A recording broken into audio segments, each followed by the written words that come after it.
At the height of his power, one man is making so much money that he's spending $2,500 a month just on rubber bands to hold together stacks of cash.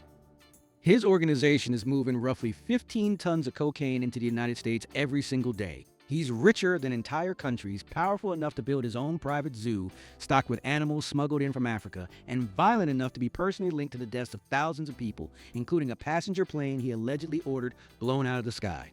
At his peak, he controls not just a drug empire, but entire neighborhoods, police departments, and, for a brief period, a seat in his own country's Congress. Today, you're going to find out how a poor kid from Medellin built the most profitable criminal enterprise in human history, why the Colombian government couldn't stop him for over a decade, and how it all ended on a rooftop with police closing in.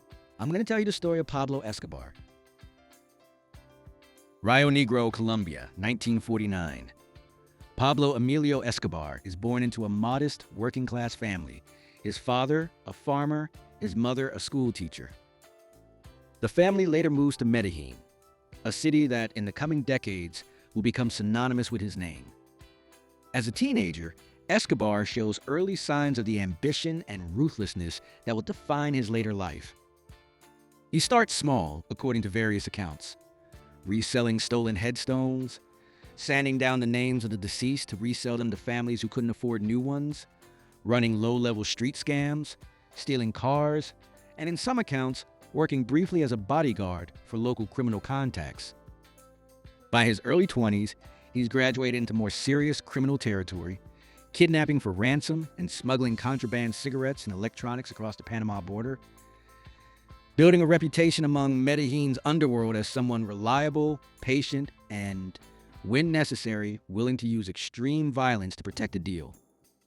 None of it yet hints at the scale of what's coming. In the mid-1970s, Escobar identifies an opportunity that will change the course of his life, and eventually the history of an entire hemisphere. Cocaine use is exploding in the United States, driven by a booming disco-era party culture and a growing appetite among America's wealthy and middle class for a drug that at this point still carries a glamorous, almost harmless reputation, a far cry from the stigma that will eventually attach to it. Colombia, with its ideal coca-growing climate in neighboring countries and its extensive Pacific and Caribbean coastline, is perfectly positioned to become a manufacturing and shipping hub. Escobar starts small, buying coca paste from producers in Peru and Bolivia and running it through rudimentary processing labs hidden deep in the Colombian jungle, staffed by chemists he personally recruits and pays extraordinarily well for their silence and loyalty. But he quickly understands that the real money isn't in production, it's in distribution, in owning the entire supply chain, from jungle lab to American nose, cutting out every middleman along the way and taking the profit margin for himself at each link in the chain.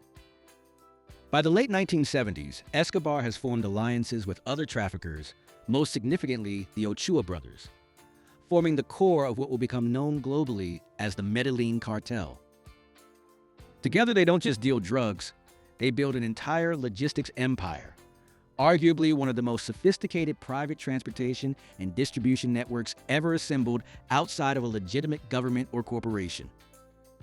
Small planes, and eventually entire fleets of aircraft, ferry cocaine from jungle airstrips into the United States, landing on remote roads, in swamps, on private runways, purchased specifically for this purpose, sometimes simply dropping cargo by parachute over the Bahamas to be collected by waiting boats. The organization develops such a deep bench of pilots, mechanics, and logistics specialists that losing individual planes to seizure or crashes barely registers as a setback, new aircraft and routes replacing them within days. Entire islands in the Caribbean function as informal cartel way stations, refueling points and transfer hubs along the supply chain stretching thousands of kilometers from jungle labs to American streets.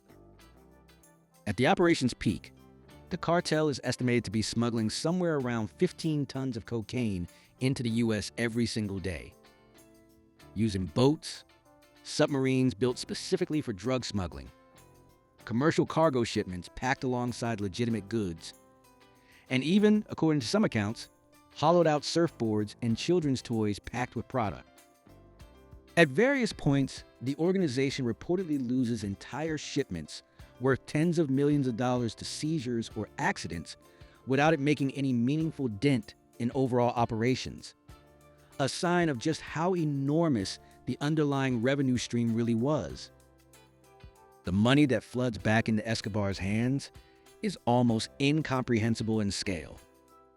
At his peak, Forbes magazine lists Escobar as one of the richest men on the planet, with an estimated personal net worth of around $30 billion, a figure that, adjusted for inflation, would rank him among the wealthiest individuals alive today, built entirely outside any legal economy. The cartel reportedly generates so much physical cash that it becomes a genuine logistical problem, not a metaphorical one. Warehouses across Colombia are needed just to store it, buried in fields, hidden in walls, stacked floor to ceiling in properties Escobar owns purely for storage. Rats chew through hidden stockpiles of bills faster than accountants can count them, and the organization is estimated to simply write off around 10% of its cash annually as an unavoidable cost of doing business, loss to rot, rodents, water damage, and the sheer physical impossibility of tracking it all through legitimate channels. Escobar reportedly spends $2,500 a month purely on rubber bands to bundle the cash pouring in. With that kind of wealth, Escobar builds an empire that extends far beyond the drug trade itself.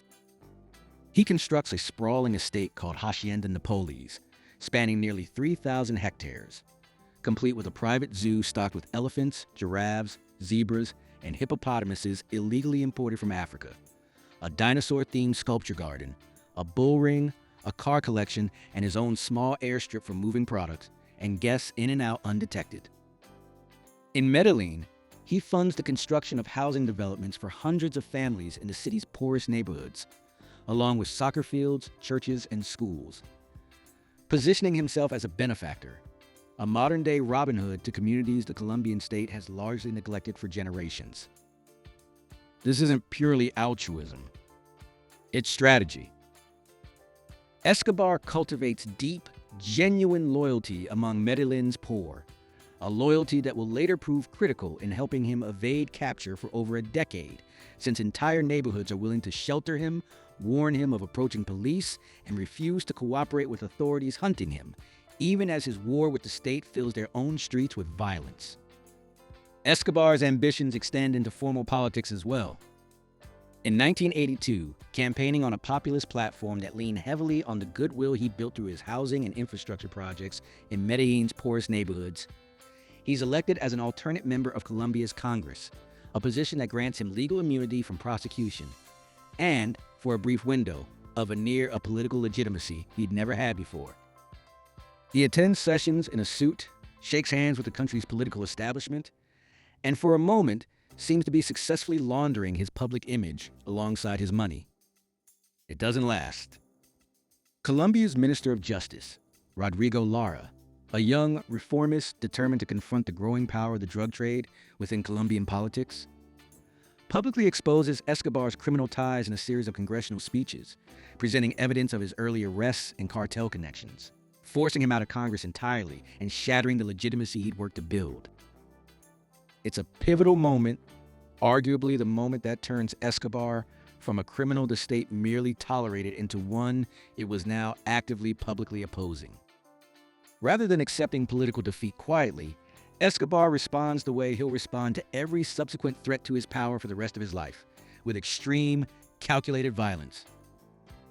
In 1984, Lara is assassinated, shot by a hitman on a motorcycle while riding in his car through Bogotá, gunned down on the orders of the Medellin Cartel, an act that marks the formal, public beginning of Escobar's war against the Colombian state itself, a war that will consume the country for most of the following decade. What follows is a period Colombians simply call narcoterrorism, years of open, brutal conflict between Escobar's cartel and the Colombian government. A war Escobar wages with a chilling operating philosophy he said to have summarized himself, plata o plomo, silver or lead. Every judge, politician, police officer, or journalist who stands in his way is given a choice: accept a bribe or be killed. Thousands of people, including judges, police officers, presidential candidates, and ordinary civilians caught in the crossfire, are killed over the course of the conflict, are killed over the course of the conflict. Escobar reportedly places a standing bounty on the heads of Colombian police officers, paid out to anyone, including his own low-level foot soldiers, willing to carry out the killing, a policy that leads to hundreds of officers being murdered in Medellin alone over just a few years. In 1989, Escobar's organization is linked to the bombing of Avianca Flight 2D3, an attempt to assassinate a presidential candidate believed to be aboard, killing all 107 people on the plane, along with 3 people on the ground, in what remains one of the deadliest acts of aviation terrorism in history. That same year, a car bomb outside the headquarters of Colombia's version of the FBI, packed with roughly half a ton of dynamite, kills over 50 people and injures hundreds more, flattening buildings for several blocks in every direction. Escobar isn't hiding his war. He's daring the state to stop him. And for years, the state simply can't. By this point, Escobar isn't just a Colombian problem. He's an American one, too. The U.S. Drug Enforcement Administration, watching cocaine flood into American cities and fuel a domestic crack epidemic through the 1980s, opens an increasingly aggressive presence in Colombia, embedding agents alongside Colombian police, funding surveillance operations, and pressing Washington to treat Escobar not as a criminal case but as a matter of national security. President Ronald Reagan's administration formally declares drug trafficking a threat to U.S. national security in the early 1980s, a designation that opens the door to direct American military and intelligence involvement in the hunt for Escobar in the years that follow. It's a level of foreign pressure Escobar has never faced before, and it fundamentally changes the character of the conflict, transforming a domestic Colombian law enforcement problem into an international manhunt with resources, technology, and political will that Escobar's local police and judicial bribes simply can't neutralize the way they once could. Kidnapping becomes one of Escobar's signature weapons during this period, not just for ransom, but as a direct tool of political pressure. In 1990, as the extradition fight reaches its peak, Escobar's men kidnap a group of prominent Colombian journalists and public figures, among them Diana Turbay, the daughter of a former Colombian president, holding them for months in an attempt to pressure the government into banning extradition outright. Turbay is killed during a botched rescue attempt by Colombian police, a death Escobar's organization publicly blames on the government's own operation, using it as propaganda to paint the state as reckless with hostage lives. Other hostages from the same period are eventually released, their captivity documented in harrowing detail once they're freed, describing being moved constantly between safe houses, kept blindfolded for long stretches, and used ultimately as bargaining chips in a negotiation over Escobar's own legal fate. The kidnappings, more than almost anything else during this period, turn international opinion firmly and permanently against him, stripping away any remaining ambiguity about who he actually was, regardless of the schools and soccer fields he'd funded in Medellin's slums. Escobar doesn't operate alone at the top of this empire either. His first cousin, Gustavo Gaviria, functions as something close to a co-founder and chief financial mind behind the cartel's operations for years, managing logistics and finances with a level of discretion Escobar himself, increasingly drawn to public notoriety, often lacks. Beneath them, Escobar commands a private army of hitmen, sicarios, recruited heavily from Medellin's poorest comunas. Teenage boys offered more money for a single assassination than their families could earn in years of legitimate work.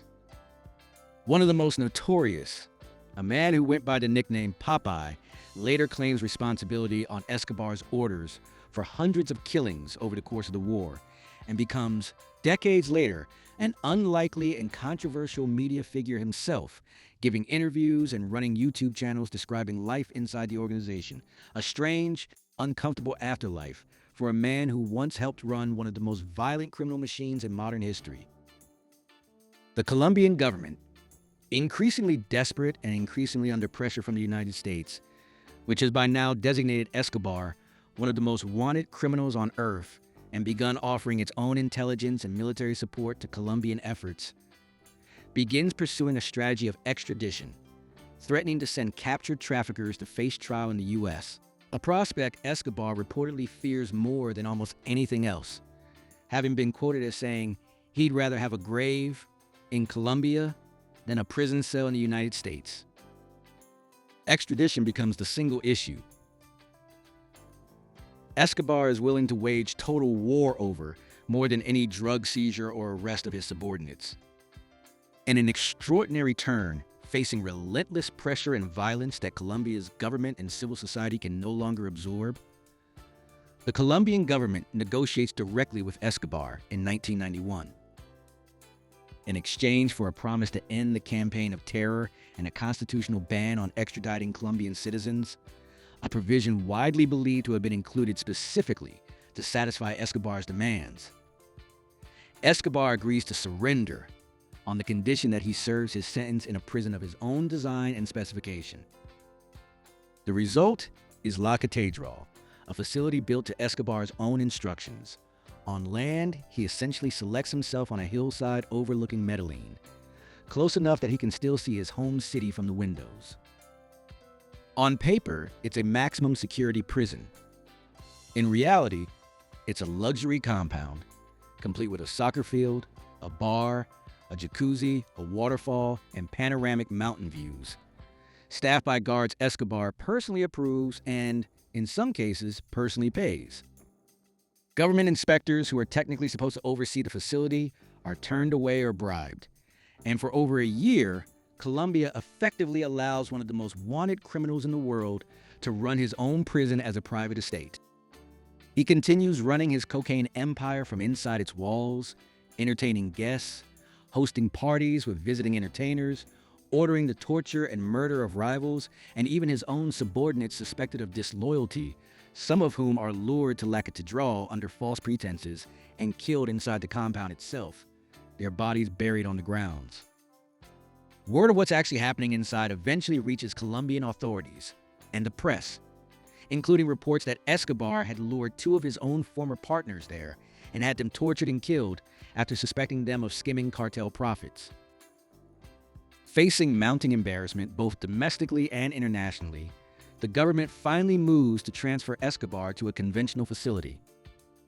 On the night of the planned transfer in July 1992, as government officials arrive to move him, Escobar, tipped off in advance, simply walks out through a side gate with several of his closest men before the transfer team even arrives, and the manhunt resumes.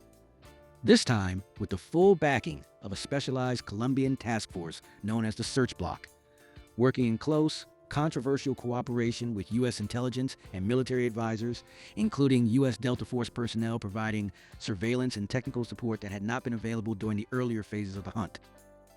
Throughout even the most violent years of his war against the state, Escobar maintains what he insists on treating as a normal family life, married to his wife Maria Victoria since he was a teenager, and devoted by most accounts to his two children, a son and a daughter, even while living as a fugitive. During the manhunt, his family becomes both his greatest vulnerability and one of his few remaining sources of comfort, phone calls to his children becoming a routine so predictable that it's ultimately what allows Colombian authorities to trace his final location. On more than one occasion, during the 16-month manhunt, search block units come extraordinarily close to capturing him, missing him by minutes in one raid, finding a meal still warm on a table in another. Close calls that only deepen Escobar's growing paranoia and force him to move constantly, rarely spending more than a night or two in any single location, relying entirely on the loyalty of an ever-shrinking circle of associates willing to risk their own lives sheltering him. What follows is a 16-month manhunt across the mountains and slums of Colombia, one of the most intensive manhunts in modern history, costing both sides dearly. The search block, using signal intelligence and informants inside Escobar's own crumbling network, slowly closes in, tracking radio transmissions and phone calls, narrowing his location day by day as his support network, weakened by years of war, begins to collapse around him.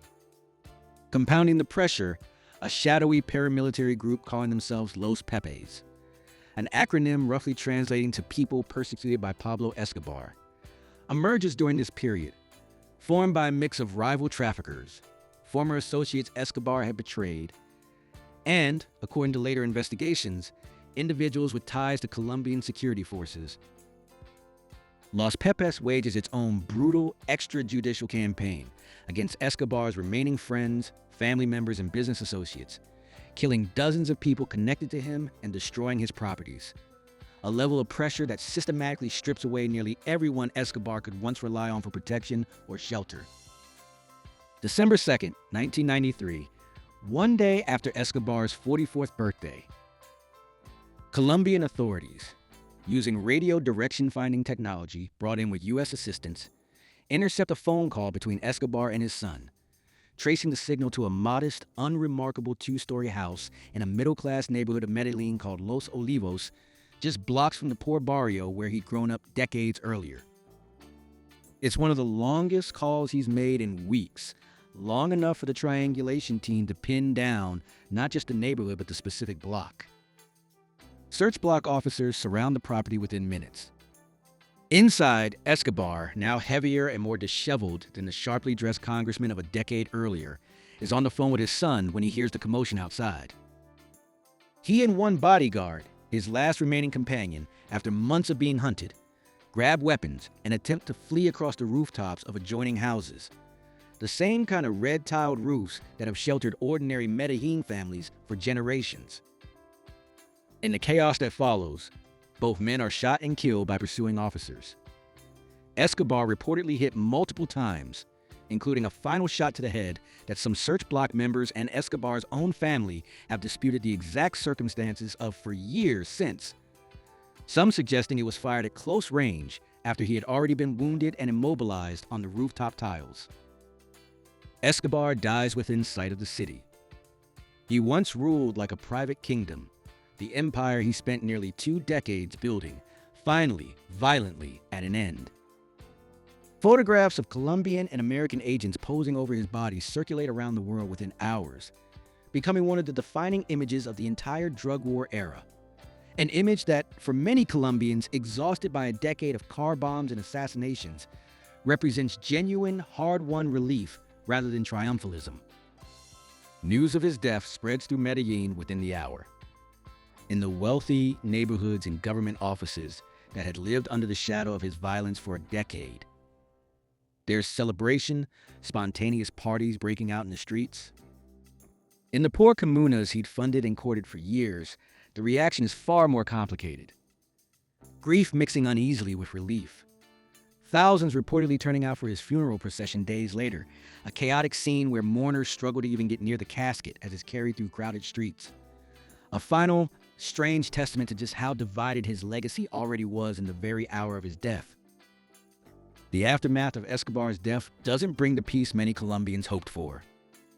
The Medellin Cartel fragments almost immediately, and much of the cocaine trade Escobar pioneered simply gets absorbed by rival organizations, most notably the Cali Cartel, which had been quietly competing with Escobar for years and in some accounts had even assisted authorities in Los Pepes in the effort to bring him down, only to inherit much of his market share once he was gone. Colombia's overall cocaine trade doesn't shrink in his absence. If anything, it becomes more fragmented and, in some ways, more difficult for authorities to target, spread across a wider network of smaller, less centralized organizations rather than concentrated under a single, identifiable figure the world's attention could focus on. For the communities in Medellin that Escobar had funded and courted during his rise, his legacy remains deeply, uncomfortably divided to this day. Some residents, particularly older generations, who remember the housing and infrastructure he funded when the state offered them nothing, still speak of him with a strange, complicated gratitude. Some neighborhoods even holding informal memorials on the anniversary of his death. Others, particularly those who lost family members to the violence of his war against the state, or to the everyday brutality of cartel-controlled Medellin, remember him as one of the most destructive figures in Colombia's modern history. A man directly or indirectly responsible for tens of thousands of deaths over the course of his rise and fall. Medellin itself has spent a decade since actively working to shed its association with him, investing heavily in public infrastructure, education, and urban renewal, transforming from one of the most dangerous cities on earth in the late 1980s into a genuine urban revitalization success story studied by city planners worldwide. That transformation exists in constant tension with a global entertainment industry that has in many ways done the opposite, turning Escobar into an internationally recognizable, almost mythologized figure. Books, documentaries, and dramatized television series have introduced his story to millions of viewers who never lived through the violence he caused. Some Colombians arguing these portrayals glamorize a man who tortured and killed his way to power. Others viewing them simply as an accurate, necessary reckoning with a defining chapter of their national history. A global tourism industry has emerged around his story as well, drawing visitors to Hacienda Napoles, now partially converted into a public theme park built around the ruins of his private zoo, and to guided tours of the rooftop in Los Olivos, where his empire finally came to an end. Tours that many residents of Medellin view with open discomfort. A reminder that the man responsible for so much of their city's darkest years has, for people thousands of kilometers away with no memory of the car bombs, become something closer to a legend than a warning. So remember, the next time power looks unstoppable, that every empire built on fear eventually runs out of people left willing to be afraid. Thank you for sticking around until the end. Feel free to drop a like and subscribe if you enjoyed this video. Comment below what moment in history you'd like to hear from us or want us to cover next. We'll see you next time.